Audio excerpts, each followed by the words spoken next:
Saat aku memandangi pria yang kusebut suami itu, dengan panik dan keringat bercucuran mengeluarkan satu persatu kartu kreditnya untuk digesek lalu menerima gelengan kepala dingin dari kasir restoran seafood bintang Mamu itu. Aku hanya bisa menyeringai sipis. Dia sama sekali tidak tahu bahwa akulah yang telah memblokir seluruh limit kartu-kartu itu beberapa jam sebelumnya. Pagi tadi ketika kedua orang tuaku dari kampung datang menerjang hujan membawa oleh-oleh, dia dengan angkuh melemparkan selembar uang Rp astu ke meja kaca, menyuruhku membeli sekilo daging sapi rebus untuk makan siang seadanya. Namun, sore harinya dia dengan begitu murah hati memesan ruang VIP dan memesan lobster Alaska. Dia, sang kaisar mentraktir seluruh keluarga besarnya dengan tagihan mencapai Rp/IPAPU. Dia menggunakan uang hasil keringat dan air mataku untuk membalas budi keluarganya sementara menginjak-injak harga diri keluargaku. Tapi dia salah besar. Dalam permainan ini, akulah pemegang kendali dan orang yang harus membayar harga untuk makan malam mewah ini untuk seluruh pernikahan yang busuk ini adalah dirinya.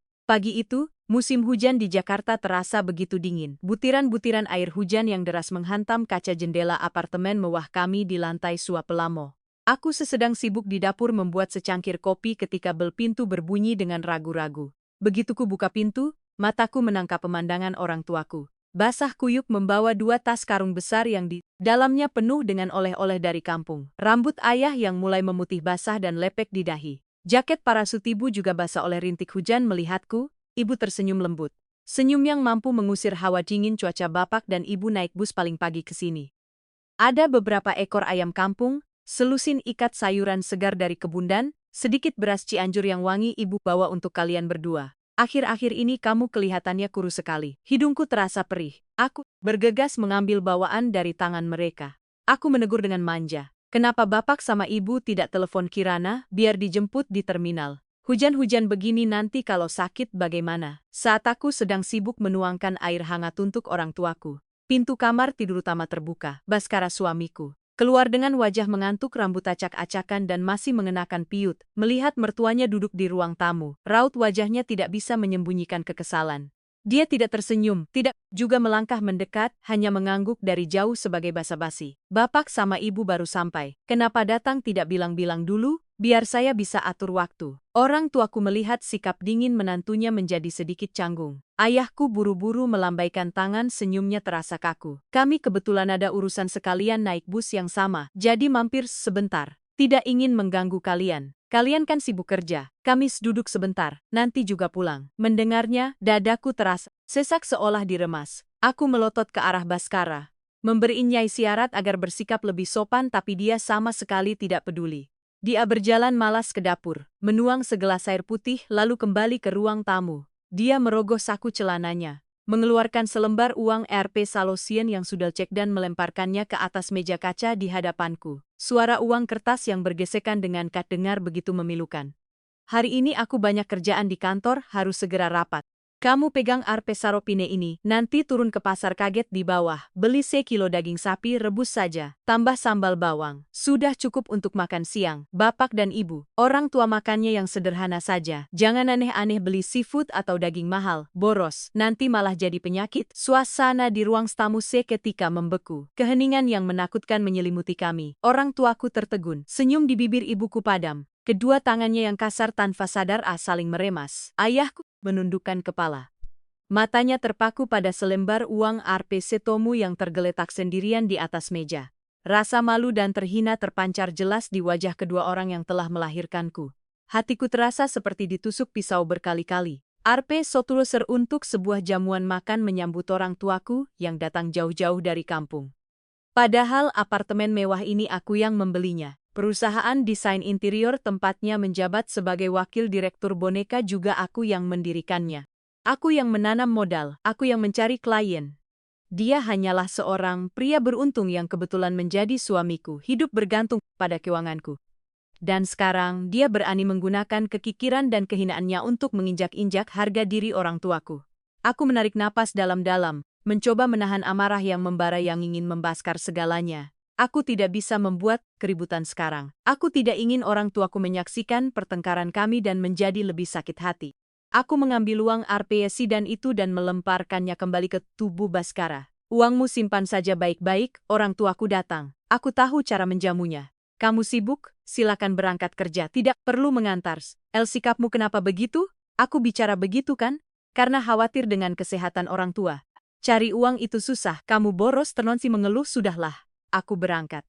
Dia menepis tangannya dengan kesal, berbalik masuk ke kamar untuk berganti pakaian. Tak lama, kemudian keluar membawa tas kerjanya, lalu membanting pintu dengan dingin. Begitu suara pintu tertutup, air mataku tak tertahankan lagi. Aku berbalik menatap orang tuaku, berlari memeluk ibu dan terisak meminta maaf. Ibu bapak, jangan dimasukkan ke hati kata-kata Mas Baskara. Dia orangnya memang tidak berperasaan. Ayahku menghela napas, menepuk pundakku pelan. Beliau adalah pria yang seumur hidupnya menjunjung tinggi harga diri. Tidak pernah meminta sepeser pun dari anak-anaknya. Kini harus menanggung penghinaan ini. Sudahlah nak, kami tidak apa-apa. Hanya saja, apa kamu benar-benar bahagia hidup seperti ini? Uangmu banyak, tapi suamimu tidak menghormati asal-usulmu. Buat apa nak? Kami tidak usah makan di sini. Nanti kami langsung ke terminal saja. Mau pulang? Ucapan ayah seperti bor yang menusuk langsung ke otakku. Aku menyeka air mata, menggelengkan kepala dengan tegas. Aku memesan taksi dan membawa orang tuaku ke salah satu restoran paling mewah di Jakarta. Aku memesan hidangan paling lezat dan paling mahal untuk menjamu mereka. Meskipun orang tuaku terus-menerus melarang karena sayang uang, aku ingin menggunakan makan siang ini untuk sedikit menebus rasa malu tadi pagi. Namun, makan siang itu berlalu dalam suasana muram, karena aku tahu luka di hati orang tuaku tidak mudah terobati. Setelah mengantar orang tuaku dengan selamat ke terminal, aku kembali ke kantor. Duduk di meja kerjaku, kepalaku terasa sangat lelah. 15 tahun berjuang di dunia bisnis, aku seorang mahasiswi dari daerah berhasil membangun sebuah kerajaan yang diimpikan banyak orang. Aku menikahi Baskara karena kupikir dia pria yang lembut dan sederhana yang bisa menjadi pendukungku dari belakang. Aku memberinya posisi wakil direktur, memberinya kartu kredit tambahan untuk keperluan representasi. Aku mencukupi kebutuhan orang tua mertuaku mulai dari biaya hidup hingga biaya renovasi rumah di kampung. Tapi aku salah. Kesabaran dan kemurahan hatiku tidak dibalas dengan rasa hormat. Itu hanya memelihara sekawanan lintah darat yang serakah dan egois. Aku membuka iPad untuk memeriksa beberapa email pekerjaan. Karena aku dan Baskara menggunakan satu akun iCloud, untuk beberapa aplikasi keluarga. Terkadang pesan atau notifikasinya ikut tersinkronisasi ke perangkatku. Dan tepat pada saat itu sebuah notifikasi dari aplikasi WhatsApp muncul di layar yang membuatku terpanah. Itu adalah pesan konfirmasi pemesanan meja dari restoran seafood Samudra Biru, tempat yang terkenal sangat mewah. Isi pesannya sangat jelas. Selamat siang Bapak Baskara. Restoran Samudra Biru telah menerima uang muka sebesar konfirmasi reservasi ruang VIP anggrek untuk palok orang. Menu termasuk 2 ekor lobster Alaska kukus anggur, 1 ekor kepiting raja saus Hongkong, abalon sup sirip ikan hiu, dan anggur premium. Total perkiraan pembayaran Rp Apiwami. Kami tunggu kedatangan keluarga Bapak pukul langsung malam ini. Rp 1 Sims. Lobster dan kepiting raja untuk Walto orang. Aku terdiam. Darah di tubuhku seakan membeku, lalu mendidih hingga ke ubun-ubun. Pagi tadi dia melemparkan Ara untuk membeli daging rebus bagi mertuanya. Dia membuka mulutnya menyanyikan lagu penghematan, mencela orang tua makan enak bisa sakit. Tapi sorenya dia menghamburkan Rp Walupina untuk mentraktir siapa? 8 orang itu pasti keluarga besarnya. Mertuaku, adik perempuannya beserta suami, dan mungkin beberapa keponakannya. Tanganku gemetar karena amarah. Kemunafikan, kehinaan dan kekejian pria itu telah melampaui batas kesabaranku. Dengan hak apa dia menghabiskan keringat dan air mataku untuk menjadi raja bagi keluarganya? Sementara menginjak-injak orang yang telah melahirkanku. Api dingin mulai menyala di mataku. Menangis, melabrak, bertengkar. Tidak, Kirana Wijaya tidak pernah menjadi orang biasa yang hanya tahu menggunakan air mata untuk menyelesaikan masalah. Aku membuka aplikasi mobile banking di ponselku, masuk ke sistem manajemen kartu kredit di mana aku adalah pemegang kartu utama. Aku memeriksa mutasi saldo. Seperti dugaanku, uang muka Rp Lamskon-ers baru saja digesek dari kartu tambahan atas nama Baskara Anjam yang lalu. Sudut bibirku membentuk senyum yang tajam dan dingin. Dia terlalu terbiasa menggesek kartuku tanpa pernah melihat harga. Dia pikir dompet tak berdasar ini akan selamanya melayani harga diri palsu keluarganya. Jariku bergerak cepat di layar. Pilih daftar kartu tambahan Baskara. Blokir sementara kartu. Alasan dugaan penipuan, konfirmasi. Hanya dengan satu sentuhan. Semua kartu kredit tambahan, kartu debit yang terhubung dengan akunku yang dipegang Baskara seketika menjadi kepingan plastik tak berguna. Aku tidak hanya memblokir kartu pribadi, aku juga menelepon langsung manajer cabang bank perusahaanku, meminta untuk melanjutkan transaksi dari kartu korporat yang boleh digunakan oleh Baskara dengan jabatannya sebagai wakil direktur. Semuanya harus ditutup rapat. Tidak ada celah, tidak ada Rp1 pun uangku yang boleh jatuh ke tangan orang-orang tak tahu diri itu lagi. Setelah memblokir semua sumber keuangannya, aku bersandar di kursi kulitku, memejamkan mata. Pikiranku kini tenang dan setajam pisau yang baru diasah. Aku membayangkan adegan malam ini. Dia akan berjalan dengan kepala tegak masuk ke ruang VIP, menikmati pujian dan sanjungan dari ibu mertua dan adik iparku yang serakah. Dia akan berperan sebagai anak yang berbakti, seorang kakak yang sukses. Dan kemudian ketika tagihan Rp Wantistada datang, aku berdiri meraih jas hitamku. Aku tidak bisa melewatkan drama terbaik tahun ini. Aku akan pergi ke restoran Samudra Biru, bukan untuk melabrak atau membuat keributan. Aku akan datang seperti hantu, berdiri di sudut tersembunyi untuk menyaksikan dengan mata kepalaku sendiri saat topeng kemewahannya hancur berkeping-keping. Aku ingin melihat ketika tidak ada uang dari menantu yang mereka hinakan. Berapa harga diri keluarga mereka? Permainan ini baru saja dimulai. Angin musim hujan berhembus kencang menerpa kaca mobil, tetapi api amarah di dadaku berkobar hebat. Aku memarkir Mercedesku di basement restoran Samudra Biru. Tempat ini sudah tidak asing bagiku karena sering digunakan untuk menjamu klien-klien VIP perusahaan. Tapi hari ini aku datang bukan untuk urusan bisnis, melainkan untuk menonton sebuah komedi murahan yang disutradarai oleh suamiku sendiri. Aku tidak langsung masuk ke lobi utama. Dengan kartu keanggotaan platinumku, aku meminta manajer untuk memberiku meja kecil yang tersembunyi di balik partisi kayu berukir. Posisinya tepat di samping ruang VIP bernama anggrek. Dari sudut ini melalui celah-celah partisi, aku bisa melihat dengan jelas meja bundar besar di dalam, sekaligus mendengar setiap kata tanpa terlewat. Berkat desain semi terbuka restoran, aku baru saja memesan sepoci teh kamil panas, menyesapnya untuk menenangkan detak jantungku yang berdebar kencang. Ketika segerombolan orang berisik masuk dari pintu kaca di depan Baskara, suamiku mengenakan setelan jas bermerek yang kubelilikan bulan lalu. Dia membusungkan dada lagaknya seperti seorang CEO sukses. Tepat di belakangnya adalah Ibu Ratna, ibu mertuaku. Dia mengenakan blus beludru merah menyala. Lehernya dihiasi kalung mutiara besar, wajahnya mendongak. Matanya terus memandang berkeliling mengagumi lampu-lampu kristal di langit-langit restoran. Berikutnya adalah Rini, adik kandung Baskara, bersama suaminya dan kedua anaknya yang berlarian sambil berteriak-teriak. Wah, Mas Baskara, tempatnya mewah sekali. Lihat lobinya saja sudah bau uang. Hari ini Mas dapat bonus besar ya di kantor sampai traktir kita semua begini. Ah, tidak seberapa, Rin. Bapak dan ibu serta kalian datang berkunjung. Mas harus pilih tempat yang paling layak. Uang dicari juga untuk membahagiakan keluarga agar orang tua bisa menikmati hidup. Kalian makan saja sepuasnya, mau tambah apapun pesan saja. Hari ini semua Mas yang bayar. Ibu mertuaku mendengar putranya berkata begitu, tersenyum lebar hingga kerutan di wajahnya berkumpul. Dia menepuk-nepuk pundak Baskara dengan keras, suaranya lantang tanpa menjaga etika di tempat mewah. Anak laki-lakiku memang harus begini. Laki-laki cari uang itu harus tahu bagaimana mengurus keluarga besarnya, mengurus akarnya sendiri, tidak seperti perempuan yang hanya tahu kerja. Uang yang didapat disembunyikan, disentil sedikit, langsung perhitungan. Mbak Kirana hari ini sibuk apa kok tidak ikut makan Mas? Atau jangan-jangan dia sayang uang tidak berani datang, sahut Rini. Jujur saja ya, perempuan yang gila kerja seperti Mbak Kirana itu payah. Suami jadi wakil direktur, uang tidak habis-habis, tapi hidupnya pelit sekali. Sudahlah, biarkan saja dia, Rin. Aku ajak makan seafood biar sesat. Dia malah ngomel-ngomel bilang aku boros. Suruh makan di rumah saja biar hemat, sudahlah. Hari ini kita keluarga saja. Yang kumpul biar nyaman. Pesan makanan Gi.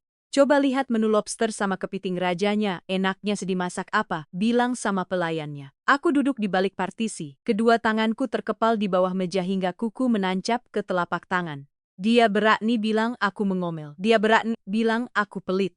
Orang yang tadi pagi melemparkan uang Rp sorok pindu dan menyuruhku membeli daging rebus untuk orang tuaku, sekarang sedang memainkan peran sebagai suami dermawan yang terganggu oleh istri pelitnya. Kemunafikannya sudah mencapai puncak tertinggi.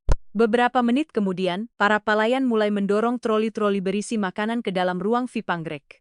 2 ekor lobster Alaska merah menyala, mengepulkan uap, diletakkan dengan megah di tengah meja, disusul dengan kepiting raja saus Hongkong raksasa, abalon, sup sirip ikan hiu, dan sebotol anggur merah yang harganya tidak kurang dari Rp 500 juta. Suara decah kagum dan tawari riuh terdengar. Rini mengeluarkan ponselnya, terus-menerus berpose dengan hidangan mewah. Tidak lupa menyuruh suaminya mengambil beberapa foto untuk diunggah ke media sosial. Ibu Ratna mengambil sepotong besar daging lobster mengunyahnya dengan nikmat sambil memuji. Enak sekali, nak.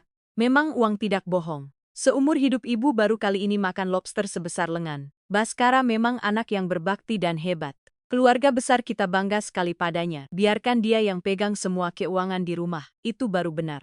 Perempuan tahu apa soal mengurus uang. Betul, Bu. Mas Baskara kan wakil direktur. Bonus satu proyeknya mungkin sama dengan ngaji orang setahun. Mbak Kirana itu beruntung tapi tidak tahu cara menikmati. Nanti Mas suruh pelayan bungkus 1 porsi abalon untukku ya. Mau kutaruh kulkas buat makan besok, tentu saja kamu makan saja sepuasnya. Nanti Mas pesankan 2 porsi untuk dibawa pulang juga boleh, tidak usah dipikirkan. Aku duduk tak bergerak mendengarkan setiap suara kununyahan, setiap kata pujian menjijikan dari mereka. Aku membayangkan kembali, sosok orang tuaku berjalan lesu membawa 2 karung oleh-oleh di tengah hujan. Tatapan sedih ayahku saat melihat uang salos kasona yang lecek. Air mataku tertahan di tenggorokan, berubah menjadi asam yang merusak sisa kesabaran dan pengampunanku. Mereka sedang memakan darah dan dagingku. Mereka sedang mengunyah harga diriku. Dan pria itu, dia sedang membangun tahta kemegahannya dengan uang yang kudapatkan dari malam-malam tanpa tidur yang kutukar dengan keringat dan kesehatanku. Semua yang ada di rumah itu dari piring, sumpit, hingga jabatan wakil direktur palsunya, semuanya adalah pemberianku. Dan dia pikir dia bisa mempermainkanku. Pesta berlangsung lebih dari 2 jam. Piring-piring seafood mahal perlahan kosong, digantikan oleh tumpukan cangkang kepiting dan lobster. Botol anggur pun sudah tandas. Baskara bersandar di kursi. Wajahnya memerah karena alkohol dan kepuasan diri. Dia menyibakkan rambutnya dengan angkuh menatap ibu dan adiknya yang sedang membersihkan gigi sambil makan buah penutup. Semuanya sudah kenyang. Perlu tambah sesuatu lagi? Kalau tidak biar Mas panggil pelayan untuk bayar. Lain kali kalau ada waktu Mas ajak kalian makan Japanese grill. Sudah kenyang sekali, Mas. Makan seafood sampai begini. Teri hari ke depan rasanya tidak ingin makan apa-apa lagi. Panggil pelayan saja, Mas. Nanti kita foto-foto lagi di lobi buat kenang-kenangan. Aku melihat jam. Momen yang menentukan telah tiba. Aku menyeringai tipis, mengambil serbet untuk menyeka sudut bibirku. Mataku yang dingin terpaku pada partisi kayu. Drama mahal ini akan segera berakhir. Mbak pelayan, tolong tagihannya untuk meja ini. Cepat ya, kami ada urusan. Suara Baskara terdengar angkuh, sengaja memanjangkan nada terakhirnya untuk pamer. Seorang pelayan perempuan berseragam sopan masuk membawa map kulit berisi tagihan dan mesin edisi mini. Dia menunduk sambil tersenyum profesional. Permisi, Pak. Ini tagihan untuk meja Bapak. Meja Bapak memesan set seafood, tambahan anggur, dan 2 porsi abalon sungkus. Total tagihan keluarga Bapak adalah Rp1 milionak parsing. Bapak ingin membayar tunai atau dengan kartu? Ibu Ratna dan pasangan Rini mendengar, angka lebih dari 2,5 juta sedikit terkejut dan saling pandang. 1 kali makan setara, dengan gaji setengah tahun, bagi pekerja biasa. Tapi kemudian Ibu Ratna tersenyum, puas membusungkan dada. Bangga melihat putranya. Baskara bersikap sangat tenang. Dia mengeluarkan dompet kulit bermerek dari saku jasnya, menarik selembar kartu kredit hitam mewah dan melemparkannya ke meja. Gesek kartu ini cepat ya. Baik Pak, mohon ditunggu sebentar. Pelayan itu mengambil kartu hitam itu dan menggeseknya di mesin CDC. Mesin berbunyi tit.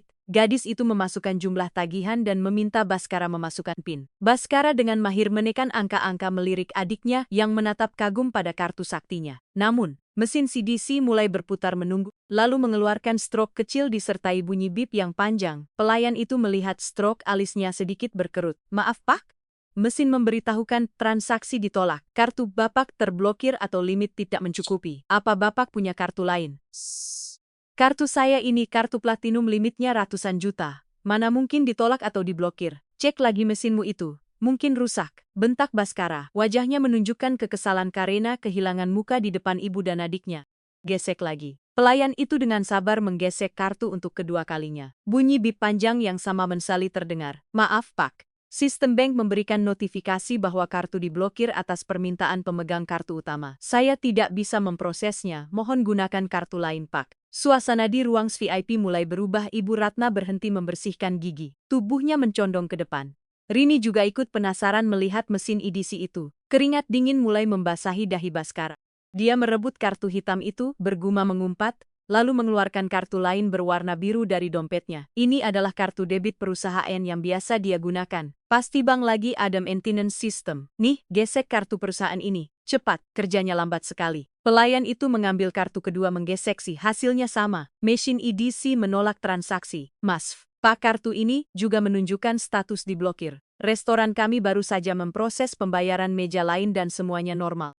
Sistem tidak ada masalah. Mohon Bapak periksa kembali akunnya atau bayar tunai saja. Pak, jumlahnya cukup besar. Saat itu wajah Baskara berubah dari merah padam menjadi pucat pasi. Dia dengan panik mengeluarkan semua kartu dari dompetnya Visa, Mastercard, kartu debit lokal. Dia melemparkannya ke depan, pelayan tangannya mulai gemetar. Gesek-gesek semua ini. Pasti ada satu yang bisa. Tidak mungkin semuanya diblokir. Pemandangan di dalam ruang anggrek saat itu benar-benar menyedihkan. Seorang pria berpakaian necis putus asa melihat seorang pelayan mencoba satu persatu kartunya. Dan setiap kali mesin edisi mengeluarkan sasan strukan, keringat di dahinya semakin deras mengalir. Ibu Ratna tidak bisa lagi mempertahankan ketenangannya. Dia menggebrak meja. Ini bagaimana Baskara? Kenapa semua kartu diblokir? Cuma Rp 2 juta saja kok bikin masalah begini? Bikin malu saja Mas. Coba cek lagi. Jangan-jangan akunnya dihack. Kemarin aku dengar ada yang kartunya dihack, uangnya habis semua. Makan di restoran mewah begini kalau tidak bisa bayarkan malu-maluin. Sebentar, biar Mas cek dulu. Pasti ada salah paham di sini. Baskara dengan gemetar mengambil ponselnya dan membuka aplikasi mobile banking. Dia memasukkan kata sandi dan yang muncul di matanya adalah notifikasi berwarna merah terang. Akun Anda telah diblokir sementara atas permintaan pemegang kartu utama. Dia beralih ke aplikasi kartu perusahaan. Hasilnya sama. Semua akun terkait, semua kartu tambahan atas namanya telah dibekukan sepenuhnya. Pemegang kendali kartu utama. Satu-satunya orang yang bisa memberi perintah pembekuan total sistem keuangan ini hanya ada satu orang, aku.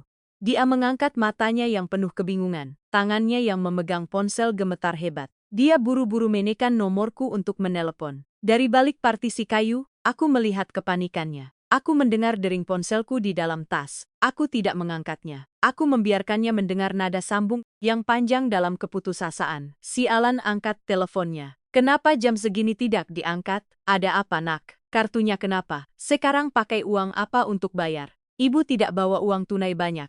Ibu mertuaku mulai panik. Putrinya Rini juga pucat pasi menyenggol suaminya. Sang menantu yang tadi makan paling lahap kini menciut dan menggelengkan kepala mengatakan, di rekeningnya hanya tersisa beberapa juta. Permisi Bapak dan Ibu, jika tidak bisa membayar dengan kartu, mohon hubungi kerabat untuk membawa uang tunai atau transfer langsung ke rekening restoran. Total tagihannya Rp 2 kilom solos mesora. Pelayan itu mulai kehilangan kesabaran. Suaranya meskipun sopan, kini terdengar lebih tegas. Tatapannya pada Baskara berubah dari hormat menjadi curiga. Para tamu di meja sekitar yang melewati ruang VIP mulai melirik penasaran dan berbisik-bisik. Aku tahu inilah saatnya aku muncul. Aku perlahan berdiri dari mejaku yang tersembunyi, merapikan kerah jasku. Aku melangkah pelan. Suara hak sepatuku berketuk ritmis di lantai kayu terdengar jelas di tengah suasana yang tegang. Aku mendorong pelan pintu ruang anggrek, melangkah masuk di bawah tatapan puluhan mata terkejut dari keluarga suamiku. Ada masalah apa sampai keluarga besar kita makan-makan meriah begini jadi ribut?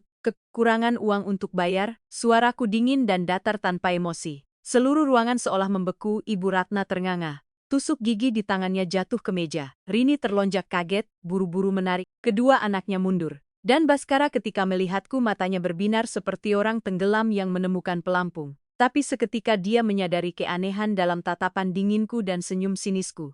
Kirana, istriku, kenapa kamu ada di sini? Kamu datang di saat yang tepat. Kartu-kartuku tiba-tiba error. Sistem bank lagi masalah, tidak bisa digesek. Kamu bawa ponsel, kan? Tolong transfer untuk bayar makanan ini pun 2,5 juta. Cepat bayar, jangan sampai dilihat orang. Baskara melangkah cepat, hendak meraih lenganku. Tapi aku dengan dingin mundur selangkah, menghindari sentuhannya seperti menghindari sampah. Aku melipat tangan di depan dada, menyapu pandang ke meja yang berantakan lalu menatap lurus ke wajahnya yang berusaha tenang. Sistem bank error, kamu seorang wakil direktur. Tapi begitu bodohnya sampai tidak bisa membaca tulisan diblokir oleh pemegang kartu utama di layar ponselmu. Tidak ada sistem yang error di sini. Baskara, akulah yang menelepon untuk memblokir seluruh kartu kredit dan membekukan semua akun belanjamu terjam yang lalu. Pernyataanku seperti bom yang meledak di tengah ruang VIP. Pelayan itu membelalakan matanya. Baskara mundur, bibirnya yang pucat gemetar, dia tergagap, tidak percaya dengan apa yang didengarnya. Apa katamu? Kamu yang memblokir, kenapa kamu melakukan itu? Kamu gila. Baik-baik saja kok memblokir kartu membuatku malu di depan ibu dan adik-adikku. Di depan orang luar begini. Cepat bayar sekarang. Urusan kita selesaikan di rumah. Malu. Kamu masih tahu artinya kata malu? Aku meninggikan suaraku cukup keras agar orang-orang di lobi luar bisa mendengar. Aku tidak perlu lagi menjaga muka untuk keluarga busuk ini. Pagi tadi ketika orang tuaku datang jauh-jauh dari kampung membawa begitu banyak oleh-oleh. Kamu hanya berdiri melipat tangan tanpa menyapa. Kamu mengeluarkan selembar uang salustan yang lecek, melempar kacika ke meja dan menyuruhku membeli sekilo daging rebus untuk menjamu mereka. Kamu bilang harus hemat. Orang tua makan enak bisa sakit. Tapi sore ini kamu datang ke sini menggunakan uang dari rekeningku, menggesek kartuku untuk memesan lobster dan kepiting raja, mentraktir keluargamu dengan tagihan lebih dari 2 juta. Dengan hak apa kamu menggunakan hasil keringatku untuk berbakti pada keluargamu, sementara menginjak-injak orang tuaku seperti pengemis, seluruh ruangan hening total. Beberapa tamu di lobi luar mulai berbisik dan menunjuk-unjuk ke arah Baskara. Tatapan mereka penuh dengan penghinaan dan cemoohan. Seorang pria berjas necis ternyata adalah seorang suami numpang hidup, pelit pada mertuanya, tapi boros pada keluarganya sendiri dengan uang istrinya. Ibu Ratna. Mendengar aku berbicara keras, wajahnya merah padam. Dia tidak merasa malu atas perbuatan putranya, malah marah karena aku berani membuka aib keluarganya. Dia berdiri menunjuk lurus ke wajahku, kamu dasar menantu tidak tahu diri. Kamu berani memata-matai suamimu, berani mempermalukan keluarga suamimu di tempat umum begini. Uangnya kan juga uang Baskara. Suami istri itu hartanya milik bersama. Dia mentraktir ibunya, adiknya memangnya kenapa? Kenapa kamu harus pakai cara licik memblokir kartu begini? Cepat bayar sekarang. Jangan sampai aku menamparmu di depan orang banyak. Aku tertawa terbahak-bahak. Tawa yang pahit menggema di ruangan. Harta bersama. Bu, perusahaan itu modal saya sebelum menikah. Rumah yang kalian tempati itu hasil keringat saya. Anak ibu hanya punya jabatan wakil direktur boneka yang digaji dan belanja pakai kartu tambahan dari saya. Kalau kartunya saya tarik, dia tidak beda dengan gelandangan. Ibu mau makan lobster? Suruh anak ibu yang hebat itu keluarin uang dari kantongnya sendiri. Saya tidak punya kewajiban memelihara segerombolan pasasit yang tidak tahu diri. Kak, jaga bicaramu, siapa yang parasit? Kamu mentang-mentang punya uang lalu bisa seenaknya. Teriak Rini mencoba menyelamatkan sedikit harga diri.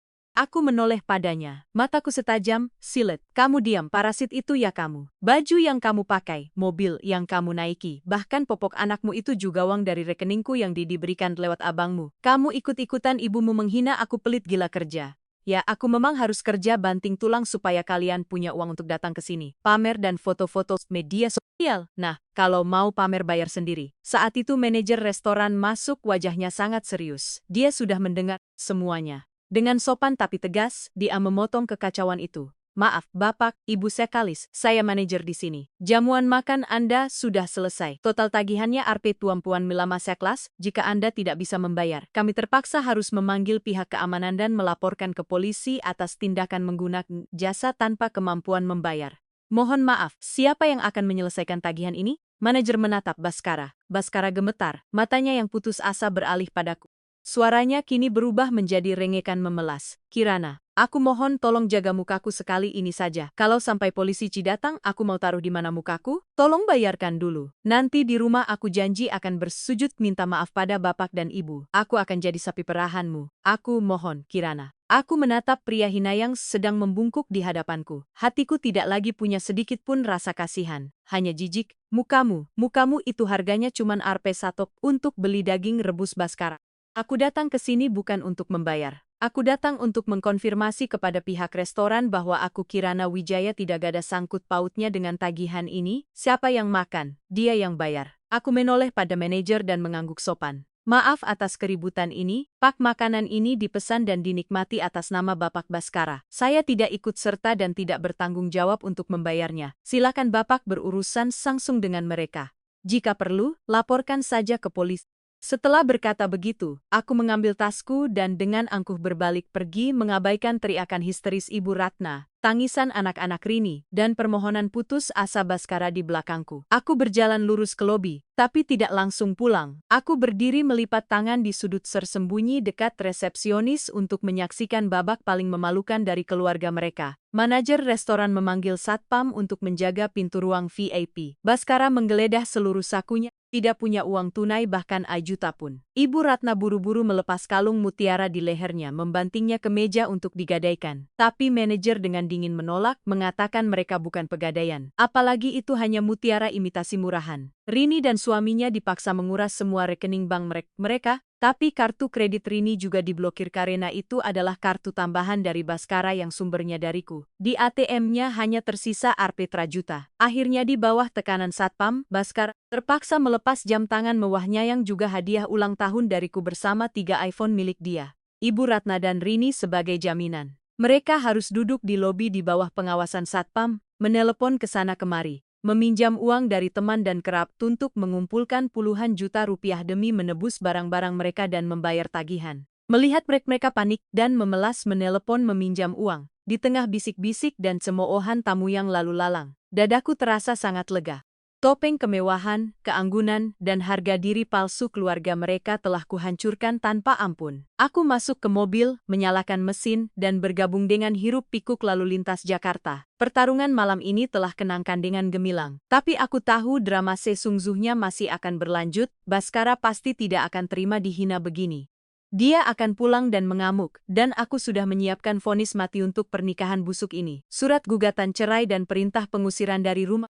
Aku menginjak gas, mobilku membelah hujan, siap untuk sebuah pembersihan total. Aku kembali ke apartemen mewahku saat jam menunjukkan pukul 9 malam. Ruangan itu sunyi dan dingin. Kontras dengan kekacauan di restoran tadi. Aku tidak menyalakan lampu gantung yang megah, hanya lampu LED kuning dari plafon. Aku langsung masuk ke kamar tidur menarik 3 karung goni besar dari gudang, jenis yang biasa dipakai untuk sampah industri. Aku membuka lebar-lebar pintu lemari pakaian dari kayu walnut yang digunakan Baskara. Setelan jas mahal, kemeja sutra, sepatu kulit mengkilap yang dia gunakan untuk membangun citra wakil direktur palsunya dengan uangku semuanya, kuambil dengan kasar dan memasukkannya, tanpa aturan ke dalam karung-karung itu. Aku tidak membuang waktu untuk melipatnya. Bagiku, semua yang menjadi milik pria itu hanyalah sampah yang harus segera dibuang. Aku menyeret 3 karung yang menggembung itu ke tengah ruang tamu. Di sampingnya sebuah map berisi dokumen yang sudah lama kusiapkan bersama pengacaraku tergeletak di atas meja kaca. Brak, pintu utama didobrak dengan kekuatan penuh. Baskara masuk, penampilannya acak-acakan. Dasinya sudah longgar, rambutnya yang tadi kelimis kini kusut masai. Wajahnya memerah karena malu, marah, dan alkohol. Matanya menyala dengan urat-urat merah. Dia melihat 3 karung goni di tengah ruangan, lalu melihatku yang sedang duduk melipat tangan di sofa sambil menikmati segelas air putih. Kemarahannya meledak. Dia menerjang, menyambar vas kristal mahal di atas meja dan membantingnya ke lantai. Suara pecahannya memekakan telinga. Sfihan kaca berhamburan kemana-mana. Kamu gila? Hah? Apa yang kamu lakukan di restoran tadi? Kamu memblokir kartu, mempermalukanku, menghina ibuku, adikku di depan banyak orang. Kamu tahu kami harus menelepon ke sana sini, meminjam uang dengan memelas untuk bisa keluar dari sana. Lihat dirimu. Kamu itu istri atau musuhku? Aku kerja butuh harga diri. Kamu malah menginjak-injak harga diri itu. Apa uangmu itu begitu berharga? Kamu pikir punya uang bisa seenaknya? Untuk apa kamu keluarkan barang-barangku? Mau apa lagi kamu? Aku duduk diam tak bergerak. Mataku sedinginis menatap wajahnya yang berkerut karena marah. Menunggunya selesai berteriak, aku meletakkan gelasku dengan perlahan. Hak sepatuku menginjak serpihan kaca menciptakan suara retak yang tajam. Harga dirimu. Harga dirimu itu melemparkan Arab Selostin dan menyuruhku membeli daging rebus untuk orang tuaku lalu menghabiskan juta untuk menyumpal mulut ibu dan adikmu dengan lobster. Harga dirimu itu numpang hidup pada istri, menggunakan kartu kredit istri untuk jadi raja. Harga diri seperti itu, aku yang membelinya dengan uangku, maka aku juga berhak menghancurkannya kapanpun uang receh. Kalau itu uang receh, kenapa di restoran tadi kamu tidak keluarkan dari sakumu sendiri? Kenapa harus menggadaikan jam tangan dan ponsel? Musuhmu bukan aku, Baskara. Musuhmu adalah keserakahan dan kehinaan keluargamu sendiri. Diam kamu, jangan bawa-bawa keluargaku. Jangan pikir karena rumah ini kamu yang beli, kamu bisa seenaknya. Aku suamimu yang sah. Harta yang didapat selama pernikahan itu harta bersama. Kamu mau mengusirku? Hukum mana yang mengizinkanmu mengusirku dari rumah? Aku akan tetap di sini. Lihat saja apa yang bisa kamu lakukan. Aku tertawa, tawaku menggema di apartemen yang luas kering dan penuh rasa kasihan. Aku meraih map dokumen di atas meja dan melemparkannya ke dadanya. Map itu jatuh ke lantai. Tulisan tebal di halaman depannya terbaca jelas di bawah cahaya lampu. Buka matamu lebar-lebar dan baca. Apartemen ini kubeli sebelum kita menandatangani surat nikah. Hukum mengatur dengan sangat jelas. Ini adalah harta pribadiku. Kamu tidak menyumbang satu batu bata pun, tidak satu tetes keringat pun untuk rumah ini. Selamat ratian kamu tinggal di sini sebagai orang yang menumpang. Dan di bawahnya itu surat gugatan cerai yang sudah kutandatangani. Aku sudah meminta pengacara menyiapkan semua klausulnya. Kita tidak punya anak. Harta Gonogini juga tidak ada karena kamu tidak punya apa-apa, tanda tangani itu. Angkat 3 karung sampahmu dan enyah dari rumahku sekarang juga. Kalau kamu tidak pergi, aku akan panggil satpam dan polisi untuk menyeretmu keluar karena masuk tanpa izin. Cerai, kamu berani menceraikanku hanya karena 1 kali makan? Kamu begitu perhitungan dengan keluarga suamimu sampai setega ini. Kamu pikir setelah mencampakkanku ada laki-laki lain yang mau dengan perempuan berbisa dan kejam sepertimu? Aku tidak mau tanda tangan. Aku tidak akan pernah tanda tangan. Aku berdiri tegak. Auraku sepenuhnya mendominasi pria yang sedang melawan dengan putus asa itu. Aku bercerai bukan karena 1 kali makan. Aku bercerai karena aku jijik dengan sifatmu yang seperti air susu dibalas air tuba. Aku bercerca arena, aku tidak mau lagi menjadi mesin ATM untuk keluargamu yang tidak tahu malu itu. Tidak sedetik pun lagi. Aku berbisa. Aku kejam, benar, tapi aku hanya kejam pada mereka yang menggigit tangan yang memberinya makan. Kamu tidak mau tanda tangan juga tidak apa-apa. Gugatan cerai sepihak tetap akan diproses oleh pengadilan. Tapi jika kamu tidak keluar dari rumah ini dalam 5 menit, aku jamin besok seluruh perusahaan akan tahu wakil direktur Baskara diusir dari rumah oleh istrinya karena numpang hidup dan tidak mau bayar di restoran. Pilih mau keluar sendiri atau diseret oleh satpam. Aku menekan tombol interkom di telepon rumah yang terhubung langsung ke pos satpam gedung. Baskara melihat tindakanku yang tegas, wajahnya berubah dari merah menjadi pucat pasi. Dia sadar aku tidak main-main. Topeng kesombongannya luruh, hanya menyisakan kehinaan yang paling dalam. Dia menggeretakkan gigi, matanya penuh kebencian. Tapi tangannya gemetar saat memusungut surat gugatan cerai itu. Ingat ini baik-baik, kamu akan menyesali perbuatanmu hari ini. Keluargaku tidak akan tinggal diam. Dia menandatangani dengan coretan asal, melemparkannya ke meja, lalu membungkuk mengangkat karung-karung berisi barang-barang mewahnya yang kini sudah kusut dan berjalan lesu keluar pintu. Aku berdiri di sana melihat pintu tertutup, tidak ada setetes pun air mata. Dadaku justru terasa sangat ringan. Tumpukan sampah telah dibersihkan dari hidupku. Tapi aku tahu dengan sifat serakah keluarganya ini belum berakhir. Badai terbesar masih menanti di depan.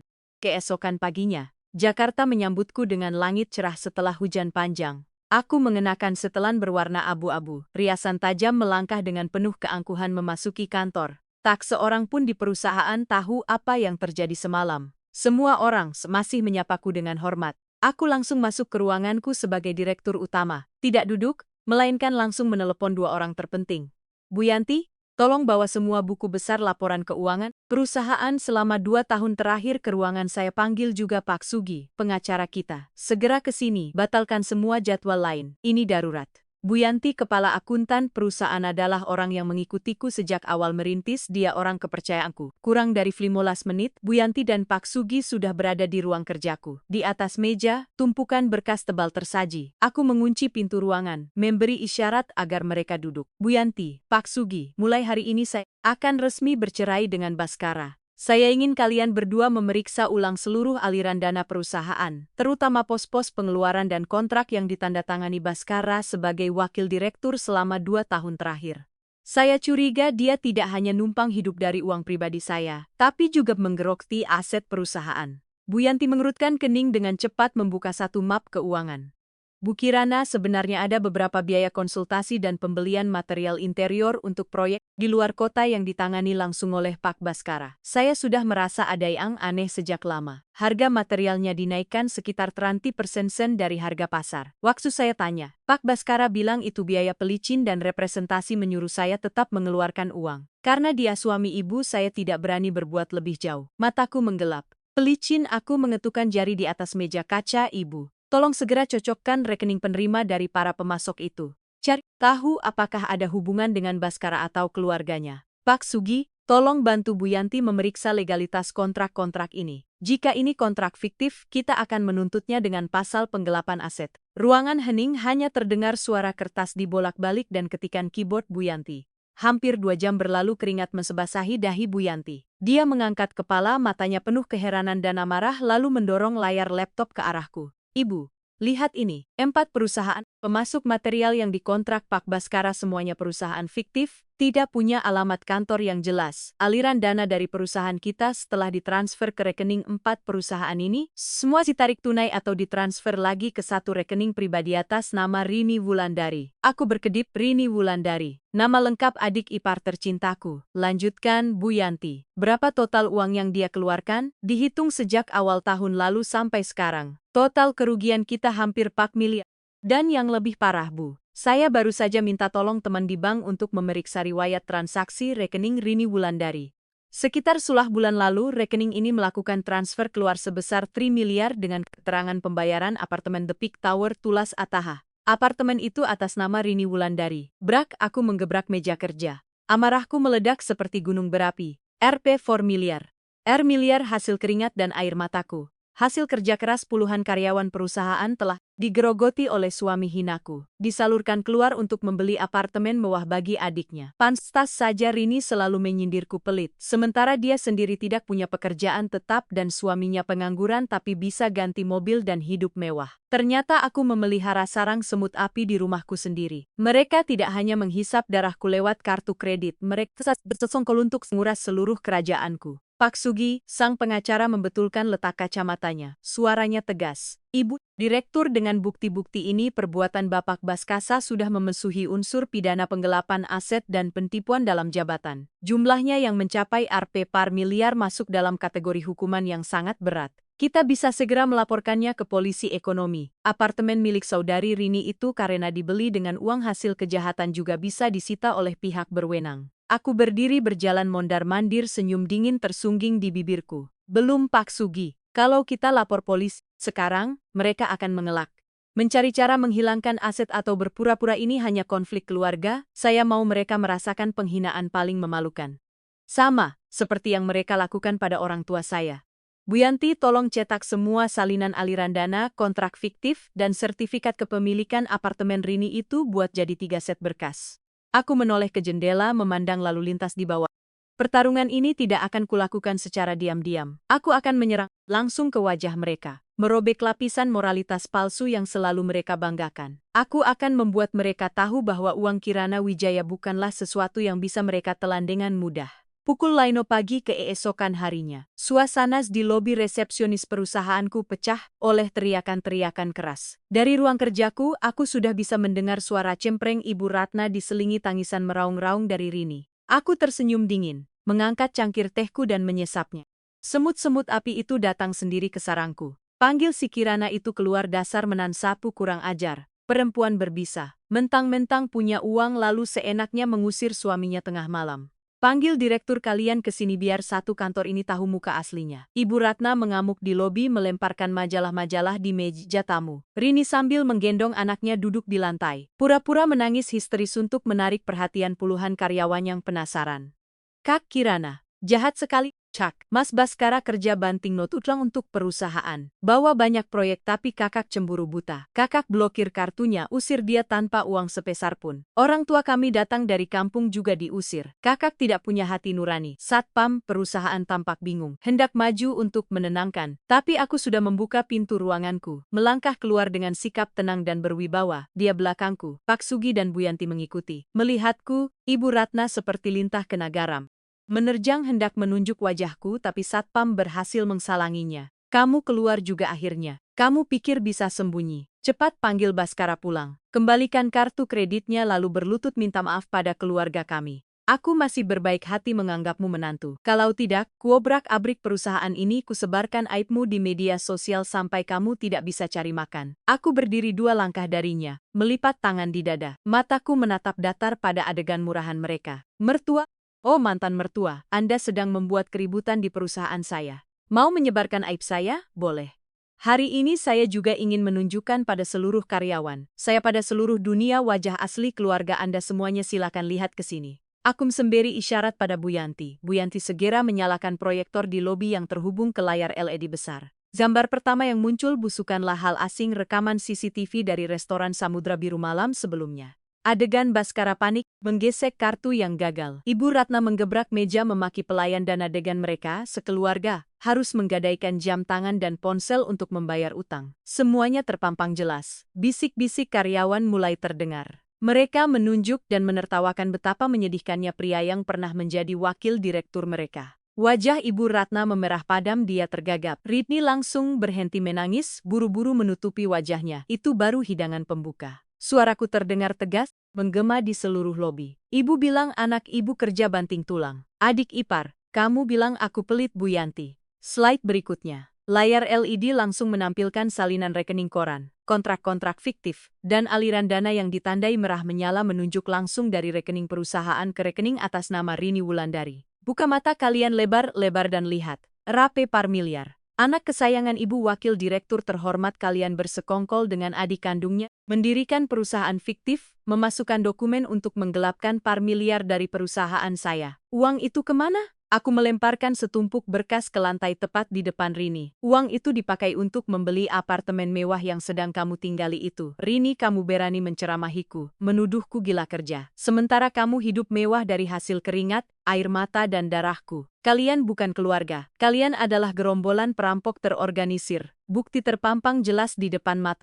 Karyawan-karyawanku yang tadinya berbisik kini berubah menjadi marah. Tatapan jijik dan benci tertuju pada Ibu Ratna dan Rini. Ibu Ratna terhuyung mundur nyaris jatuh. Tidak lagi sisa-sisa kegarangan. Rini gemetar hebat. Wajahnya pucat pasi memeluk erat anaknya. Matanya panik menatap sertifikat apartemen di layar. Kakak-kakak memfitnah aku. Tidak tahu apa-apa. Uang itu Mas Baskara yang kasih. Kukira itu bonusnya. Teriak Rini putus asa mencoba mengelak. Pak Sugi maju selangkah. Suaranya profesional dan dingin, Saudari Rini, entah itu uang bonus atau bukan.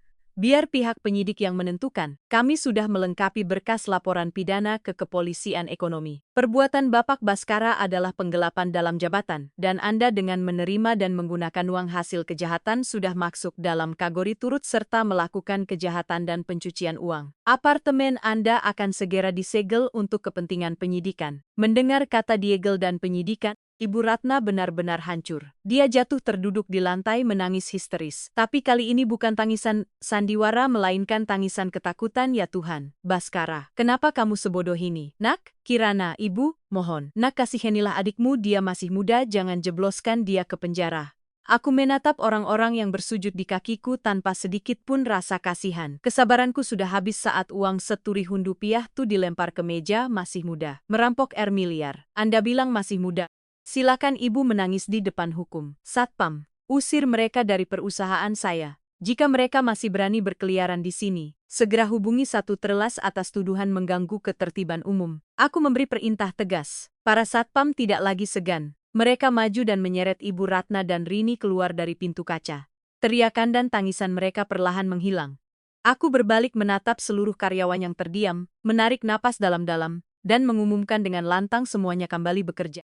Mulai detik ini Baskara tidak punya hubungan apapun lagi dengan perusahaan ini. Pembersihan baru saja dimulai. Keributan yang dibuat Ibu Ratna dan Rini hanyalah bumbu murahan untuk hidangan pembuka pesta utama di mana aku akan secara resmi mencabut segalanya sati dari pria pengkhianat itu. Dijadwalkan tepat pukul siang di hari yang sama. Aku sudah meminta sekretaris mengirimkan undangan darurat untuk rapat umum pemegang saham luar biasa RUPSLB. Perusahaan desain dan konstruksi interior karya abadi ini kudirikan dengan tanganku sendiri. Aku memegang 45% sesaham. 15% sisanya dibagi rata untuk 3 direktur senior lain yang telah berjuang bersamaku sejak awal. Baska secara jabatan adalah wakil direktur, tapi kenyataannya, dia tidak memiliki 0,n% pun saham. Dia duduk di kursi itu hanya karena dia suamiku. Sebuah anugerah konyol yang kuberikan karena kepercayaan buta. Tepat pukul siang ruang rapat besar di lantai teratas gedung terasa tegang dan hikmat. 3 pemegang saham lain sudah duduk.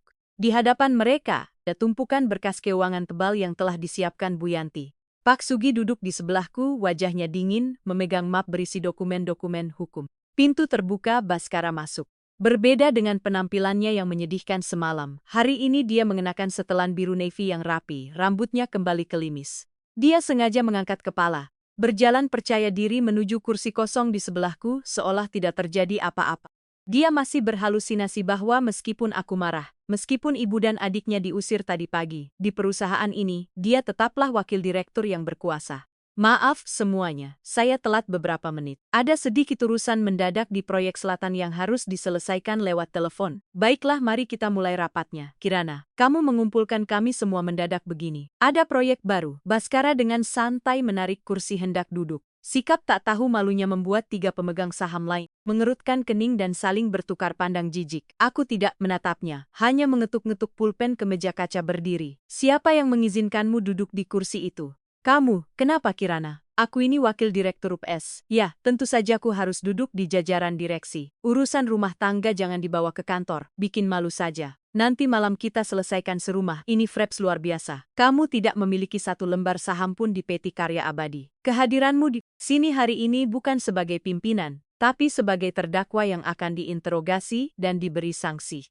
Berdisi di situ, raut wajah Baskara mulai berubah. Kepercayaan diri palsunya hancur. Dia menatap sekeliling dengan bingung bertemu dengan tatapan dingin tiga pemegang saham seniors. Dia mulai sadar aura membunuh sedang mengelilinginya. Aku berdiri langsung ke pokok permasalahan. Bapak-bapak pemegang saham sekalian, saya mengadakan rapat darurat hari ini untuk mengumumkan sebuah masalah yang sangat serius menyangkut kelangsungan hidup dan transparansi keuangan perusahaan kita.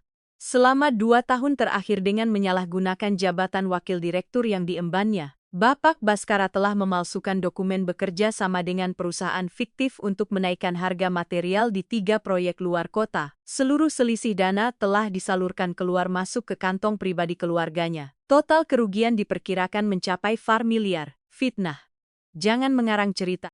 Aku kerja siang malam untuk perusahaan ini. Aku yang cari proyek. Biaya itu adalah biaya pelicin. Itu sudah biasa di industri konstruksi. Semua orang tahu kamu sengaja menjebakku karena mau cerai dan mengusirku. Kan? Kamu mau merusak nama baikku. Teriak Baskara menggebrak meja. Dia mencoba meronta di dalam kubangan lumpur yang dia ciptakan sendiri. Aku tersenyum tipis memberi isyarat pada Pak Sugiasi. Pak Sugi berdiri mendorong 3 set berkas ke arah para pemegang saham, lalu melemparkan satu bundel salinan rekening koran ke depan Baskara. Bapak Baskara, tidak perlu bersandiwara. Jika itu biaya pelicin, mengapa seluruh aliran dana dari 4 perusahaan fiktif itu ditransfer langsung ke rekening pribadi atas nama saudari Rini Wulandari, adik kandung Anda, dan mengapa hanya beberapa hari setelah menerima uang, saudari Rini langsung melunasi pembelian sebuah apartemen mewah seharga Rp1,5 miliar. Jejak aliran dana ini sudah dikonfirmasi oleh bank dan kami sudah membuat berita acara. Bagaimana Anda akan menjelaskan kebetulan ini di hadapan penyidik ekonomi? Baskara menatap nanar pada salinan rekening koran itu, lututnya gemetar. Dia terhuyung mundur hingga punggungnya menabrak dinding. Dia tidak bisa mengelak lagi. Semua langkah kotornya telah ditelanjangi di bawah terang. 3 pemegang saham setelah melihat berkas-berkas itu menjadi sangat murka. Salah satu yang paling senior menggebrak meja dan berdiri. Baskara, kami menghormatimu sebagai suami Bu Kirana.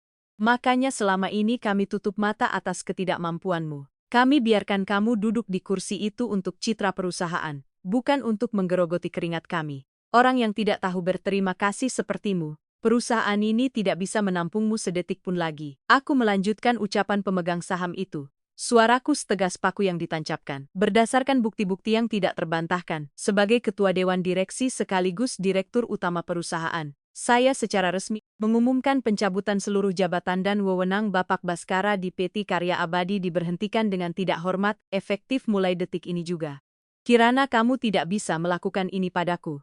Bagaimanapun juga aku suamimu. Kalau kamu bawa ini ke ranah hukum, aku bisa masuk penjara. Apa kamu tega melihatku hancur? Aku mohon uang itu akan kucari cara untuk ganti rugi. Jual rumah, jual mobil. Tolong beri aku jalan hidup. Menimu jalan hidup saat kamu melemparkan Rp Sapros untuk makan siang orang tuaku. Apa kamu memberiku harga diri? Saat kamu menggesek kartuku untuk mentraktir keluargamu dengan makanan 2 juta. Apa kamu memikirkan keringatku? Saat kamu menggelapkan 4 miliar untuk membeli rumah bagi adikmu. Apa kamu menyisakan jalan hidup untukku? Baskara, dengarkan baik-baik. Semua toleransiku untukmu sudah habis. Aku menoleh ke arah tim keamanan yang sudah menunggu di luar pintu. Satpam, sita kartu identitas karyawan, kunci mobil perusahaan, laptop, dan telepon internal dari Bapak Baskara. Awasi dia membereskan barang-barang pribadinya dalam 15 menit dan kawal dia keluar dari gedung. Larang dia masuk ke area perusahaan ini lagi selamanya. Dua satpam berbadan tegap segera masuk dengan tegas meminta Baskara menyerahkan kartu identitas dan kunci mobil. Baskara berdiri mematung, wajahnya sepucat abu. Tangannya gemetar saat melepas kartu identitas dengan jabatan wakil direktur. Kartu itu jatuh ke lantai. Dia membungkuk memungutnya. Penampilannya begitu menyedihkan. Tidak ada lagi sisa kesombongan pria yang semalam menuntut makan lobster. Dia berjalan, lesu keluar dari ruang rapat di bawah pengawasan ketat satpam dan tatapan jijik semua orang.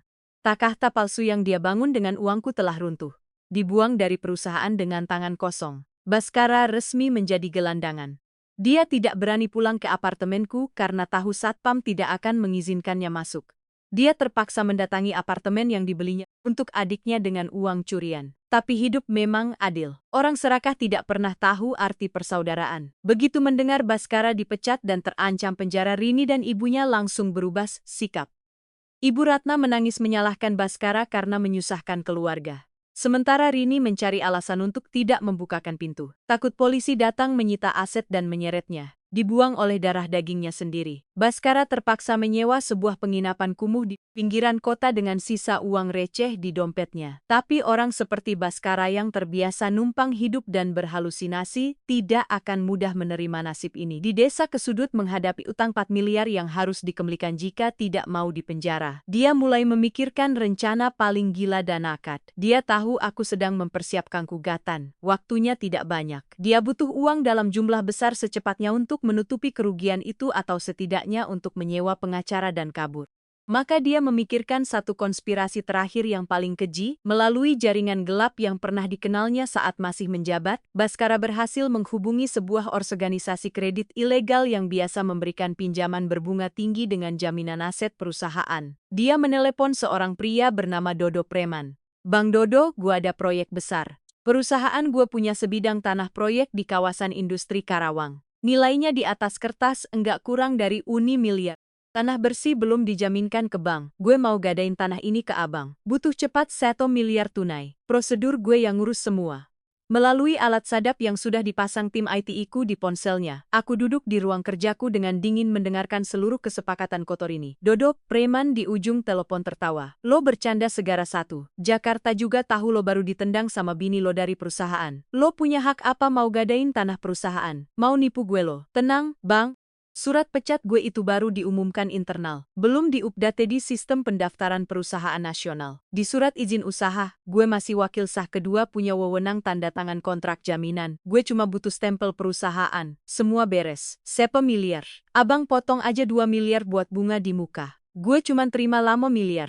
Proyek ini untung besar buat abang kan?" Mendengar itu sang preman terdiam, menghitung. Dengan keserakahan seorang rentenir, umpan sebesar ini tidak akan mudah dilepaskan.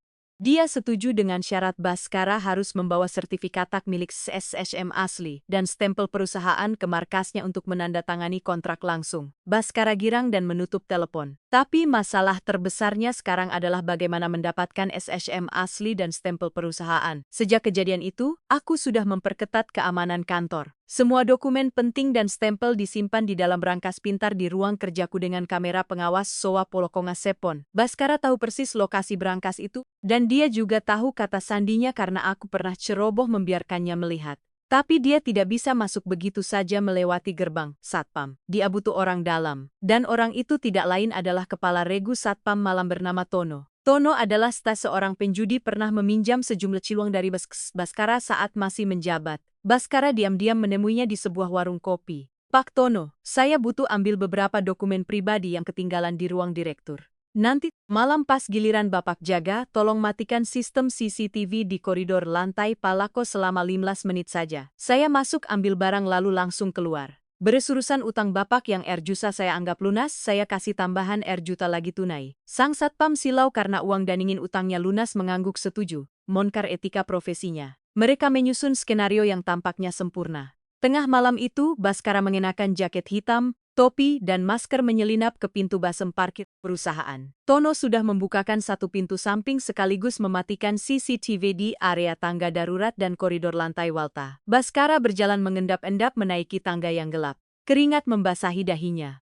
Dia sampai di depan ruang kerjaku dengan kartu akses master yang belum dia serahkan sepenuhnya. Dia menggeseknya, pintu kaca terbuka.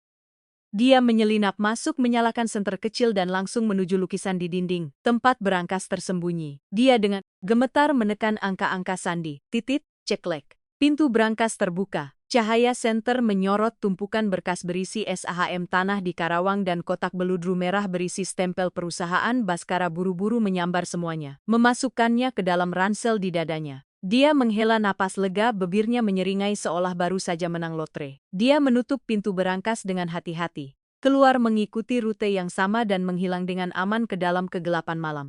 Dia sama sekali tidak tahu bahwa sejak Tono Siatpam mengangguk setuju di warung kopi, semua rencananya sudah dilaporkan secara rinci kepadaku. Aku sudah menduga keputusasaan Baskara. Aku memerintahkan kepala keamanan perusahaanku untuk langsung menemui Tono, memaksanya bekerja sama menjadi umpan jika tidak mau ikut masuk penjara karena membantu pencurian dan benda-benda yang baru saja diambil Baskara dari brankas itu. Meskipun SEAM dan stempelnya asli, semuanya sudah berada dalam perangkap sempurna yang telah kupasang. Pukul 2 pagi. Keesokan harinya di sebuah villa tertutup di gang sempit di kawasan Jakarta Selatan, markas kelompok rentenir Dodo Preman. Baskara masuk dengan sikap membungkuk, tapi matanya memancarkan keserakahan gila. Dia memeluk erat ranselnya seolah itu adalah satu-satunya pelampung hidupnya. Dodo Preman duduk angkuh di kursi ukir menghembuskan asap cerutu, memberi isyarat pada anak buahnya untuk memeriksa barang. Baskara buru-buru mengeluarkan SEM asli dan kotak stempel PT Karya Abadi. Anak buah Dodo, seorang pengacara gelap, mengambil SEM itu, memeriksanya di bawah lampu pendeteksi uang palsu, memeriksa setiap halaman dan capnya. Asli bos, tanah bersih belum dijaminkan. Stempelnya juga asli punya perusahaan. Dodo Preman mengangguk puas, dia menjentikan jari. Seorang anak buahnya membawa sebuah koper aluminium, dibuka. Di dalamnya tumpukan uang limpos lian baru yang tersusun rapi, miliar tunai. Mata Baskara berbinar melihat tumpukan uang itu. Dia menelan ludah. Dia membayangkan menggunakan uang itu untuk membungkamku, menyewa pengacara terbaik dan membawa sisanya kabur ke luar negeri untuk memulai hidup baru. Ini surat-suratnya, tanda tangan di bawah. Kasih stempel perusahaan, tulis jabatan sebagai wakil sah, uang ini jadi milikmu. Pengacara gelap itu mendorong kontrak gadai dan surat utang ke arah Baskara. Tanpa ragu sedetik pun Baskara menyambar pulpen, menandatangani semua halaman dengan cepat. Lalu dengan gemetar dia mengambil stempel, menekannya ke bantalan tinta merah dan menempelkannya dengan suara kap yang keras di atas tanda tangannya. Tinta merah tertera jelas di atas kertas putih. Transaksi selesai. Sudah beres, Bang Dodo. Kita kerja sama dengan baik, saya izin ambil uangnya duluan, ada urusan mendesak. Baskara buru-buru mengulurkan tangan hendak menarik koper uang itu. Tapi tepat saat jari-jarinya menyentuh gagang koper, sebuah suara dahsyat mengguncang seluruh villa. Brak, brak, brak, brak. Pintu kayu jati yang kokoh didobrak dengan alat khusus. Puluhan petugas polisi dari Direktorat Reserse Kriminal Spesial Khusus berseragam lengkap dan bersenjata menyerbu masuk seperti badai. Polisi, semua diam, jangan bergerak. Tangan di atas meja, Dodo Preman dan anak buahnya terkejut hendak melawan, tapi langsung dilumpuhkan oleh para petugas. Baskara berdiri mematung, wajahnya berubah dari euforia menjadi pucat seperti mayat. Dia gemetar, mengangkat kedua tangannya ke atas. Kakinya lemas dan dia jatuh terduduk di kursi. Dari belakang barisan polisi aku melangkah sesuperta masuk perlahan. Hari ini aku mengenakan gaun hitam elegan. Hak sepatuku mengetuk lantai dengan irama dingin. Di sampingku adalah Pak Sugi dan seorang komandan polisi ekonomi. Baskara menatapku dengan mata ngeri. Mulutnya terengganga, tenggorokannya tercekat. Dia tidak mengerti mengapa aku bisa ada di sini bersama polisi, tepat di saat dia pikir dia telah berhasil. Kenapa Mas Baskara kaget melihat saya muncul? Aku melangkah mendekati meja, mengambil kontrak gadai yang baru saja distempel merah. Bibirku menyunggingkan senyum penghinaan yang paling dalam. Kamu pikir bisa menyuap satpamku lalu bisa seenaknya menjarah aset perusahaan? Kamu pikir pebisnis sepertiku begitu naif sampai menyimpan SAHM senilai miliar dan stempel perusahaan di brankas dengan begitu cerobohnya untuk kamu ambil? Baskara tergagap, suaranya putus-putus seperti anjing liar yang terpojok. Kirana kamu menjebakku, semua ini rencanamu menjebak. Aku tertawa keras. Tidak, Baskara, aku tidak pernah menyuruhmu meminjam uang dari rentenir. Aku tidak pernah memaksa Nap ke kantor tengah malam untuk mencuri. Semua ini karena keserakahanmu yang tak berdasar dan kebodohanmu sendiri yang membawamu ke jalan buntu ini. Aku hanya menempelkan sebuah alat pelacak super kecil di kotak stempel itu dan memasang kamera tersembunyi beresolusi tinggi di dalam brankas untuk merekam seluruh adeganmu mencuri aset perusahaan. Aku menoleh ke komandan polisi dan mengangguk tegas. Perwira itu maju mengeluarkan surat perintah penangkapan. Baskara, Anda ditangkap karena tertangkap tangan melakukan tindak pidana pemalsuan dokumen, pencurian aset dan penipuan. Stempel yang baru saja Anda gunakan ini memang asli, tetapi status hukum Anda sebagai wakil perusahaan sudah dicabut kemarin. Tindakan Anda mengatasnamakan perusahaan untuk melakukan transaksi demi menguasai uang erfamu miliar adalah pelanggaran hukum yang sangat serius. Pernyataan polisi itu seperti vonis masin yang menghantam otak Baskara. Borgol baja yang dingin dan mengkilap dikeluarkan mengunci kedua pergelangan tangannya yang gemetar. Suara klik yang tajam mengakhiri riwayat hidup seorang benalu yang berhalusinasi. Kirana, aku mohon bilang pada polisi untuk melepaskanku. Aku tidak mau masuk penjara. Ibuku sudah tua. Kalau aku dipenjara, bagaimana nasibnya? Apa kamu tega mendorongku ke jurang kematian seperti ini? Dia berlutut di kakiku membenturkan kepalanya ke lantai. Air mata dan ingus membasahi wajah hinanya. Dia membawa-bawa nama ibunya untuk memohon belas kasihan. Tapi, bagiku semuanya sudah terlambat. Aku membungkuk berbisik di telinganya. Suaraku rendah dan setajam pecahan kaca mengasihanimu, Baskara. Saat kamu menggelapkan 4 miliar hasil keringatku untuk membiayai adikmu, apa kamu memikirkanku? Saat kamu melemparkan uang untuk menghina orang tuaku, apa kamu memikirkan harga diri orang lain? Penjara adalah satu-satunya tempat yang pantas untukmu. Di sanalah kamu bisa meratapi semua dosa kotormu. Aku berdiri tegak berbalik pergi tanpa menoleh sedikit pun. Di belakangku, raungan putus asa Baskara tam oleh perintah-perintah tegas. Polisi saat mereka menggiring seluruh komplotan itu ke mobil tahanan. Perangkap telah tertutup sempurna, mengubur selamanya pria pengkhianat itu di bawah jurang kehinaan dan vonis hukum yang kejam. Berita penangkapan Baskara. Sang wakil direktur flamboyan yang tertangkap basah saat menggajaikan aset perusahaan kerentenir menyebar lebih cepat dari api. Aku tidak perlu melakukan apa-apa lagi. PS dan mulut publik telah menyelesaikan sisa pekerjaan membersihkan nama baik keluarga palsu itu. Keesokan paginya, tim penyidik kepolisian mendatangi apartemen Depik, tempat adik iparku Rini Wulandari sedang menikmati hidup mewah dari uang curian. Aku tidak ke sana. Tapi dari cerita Pak Sugi pemandangan saat itu sangat kacau dan menyedihkan. Rini sedang duduk santai menonton TV sambil makan kuaci. Ketika bel pintunya berbunyi bertubi-tubi begitu pintu dibuka dan dia melihat seragam polisi serta surat perintah penyitaan aset. Wajahnya pucat pasi, Bapak salah alamat. Rumah ini saya beli dengan uang saya. Abang saya yang kasih, saya tidak mencuri, Bapak tidak boleh sentuh barang-barang saya. Seorang petugas dengan dingin menunjukkan setumpuk salinan rekening koran yang menunjukkan aliran dana dari perusahaan fiktif ke rekeningnya. Saudari Rini Wulandari, uang sejumlah miliar yang Anda gunakan untuk membayar apartemen ini terbukti berasal dari hasil penggelapan yang dilakukan oleh Bapak Baskara dari PT Karya Abadi. Anda adalah penerima dana ilegal. Kami menyita apartemen ini untuk kepentingan penyidikan dan pengembalian aset. Silakan Anda berkemas dan segera tinggalkan tempat ini.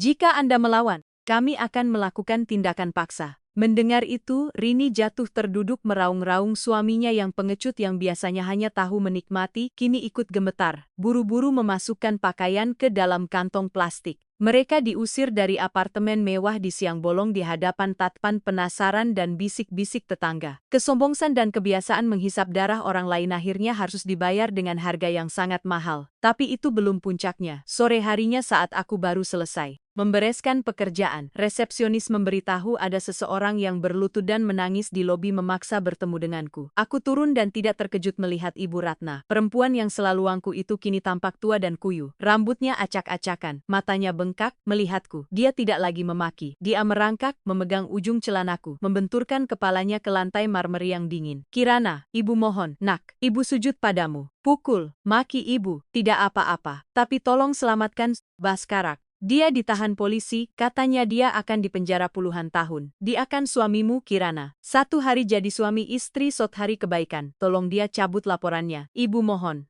Aku berdiri tegak menatap dingin ke puncak kepala wanita itu. Aku tidak menarik kakiku, tidak juga membantunya berdiri. Semua rasa kasihan di dalam diriku sudah dicap-cabik oleh keluarga mereka. Aku berkata dengan suara datar, tapi setiap katanya menggema di seluruh lobi. Ibu mertua, oh mantan, saat anak ibu menggunakan uang hasil keringatku untuk membeli rumah bagi putrinya. Apa ibu ingat tentang kebaikan?